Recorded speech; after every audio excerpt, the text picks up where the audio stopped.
Welcome to The Explainer. Today, we're unpacking a date that carries, well, just an absolute ton of historical weight. Now, you might know November 17th as the official International Day of Students, but its legacy, that was forged in the fires of two incredibly harrowing uprisings, separated by literally decades. Let's dive right in. Polytechnion here. Polytechnion here.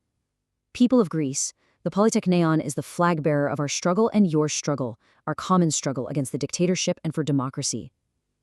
Just imagine hearing that. It's November 16, 1973. Desperate students are barricaded inside the Athens Polytechnic, broadcasting those exact words over a makeshift pirate radio. Outside the gates, the Greek military junta is circling. Inside, students are literally pleading for the citizens of Athens to join their fight for democracy. It's just a moment of pure, unadulterated historical tension.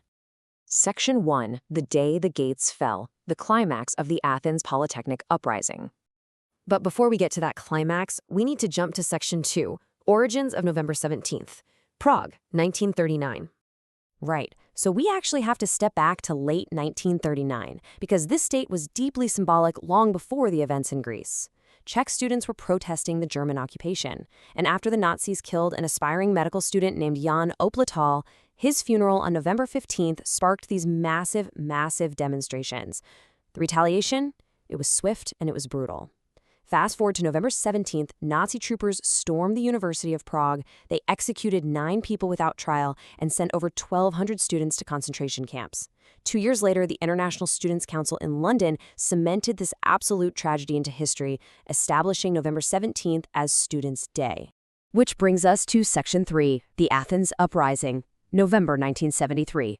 So, jumping back to Greece in 1973, the whole thing actually sparked as a protest against forcible conscription, but by November 14th, it had totally evolved. Students fully occupied the university behind this massive unifying cry, bread, education, liberty, or in Greek, psomi, paideia, eleutheria.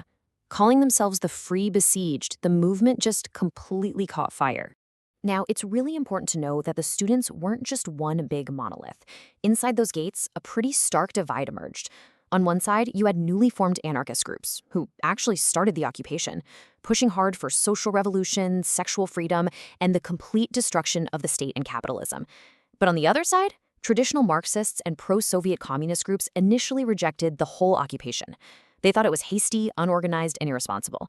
They even went as far as physically blocking anarchists from buildings to try and take control of the uprising. But honestly, despite all that internal factionalism, their human ingenuity was just staggering. First, they completely barricade themselves inside the Polytechnic campus. Then, they raid the university laboratories, scavenge the equipment, and build an actual working pirate radio transmitter. They start broadcasting these pro-democratic, anti-regime messages all across Athens. And you know what? It worked. Those broadcasts rallied thousands of sympathetic citizens.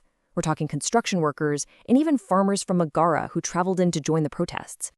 Section 4, Casualties, Myths, and Legacy, the aftermath of November 17th. 24. This is a really crucial number, because following the fall of the junta, these wild rumors started spreading that hundreds of students were crushed to death inside the campus gates. But a definitive 1993 study by researcher Leonidas Kalivratakis cut right through those historical exaggerations. Exactly 24 civilians were confirmed killed as a direct result of the suppression. But, and this is key, all of them were killed outside the campus in the crossfire. And tragically, that included high schoolers and even a 5-year-old boy.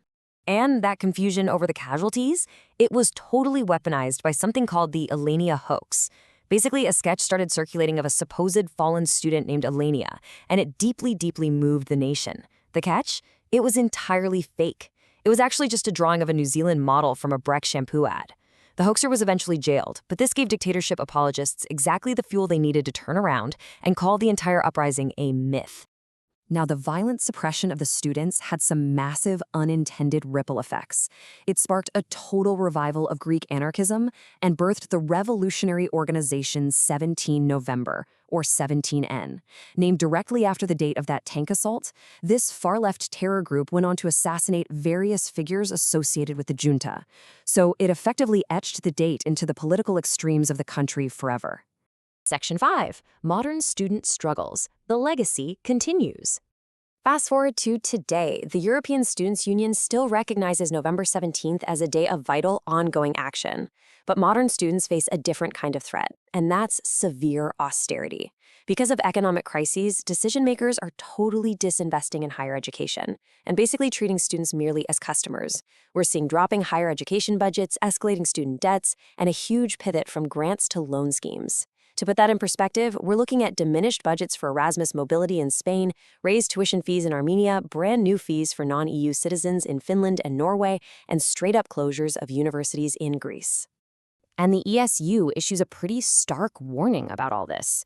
They point out that austerity doesn't just hurt wallets, it breeds dangerous societal behaviors.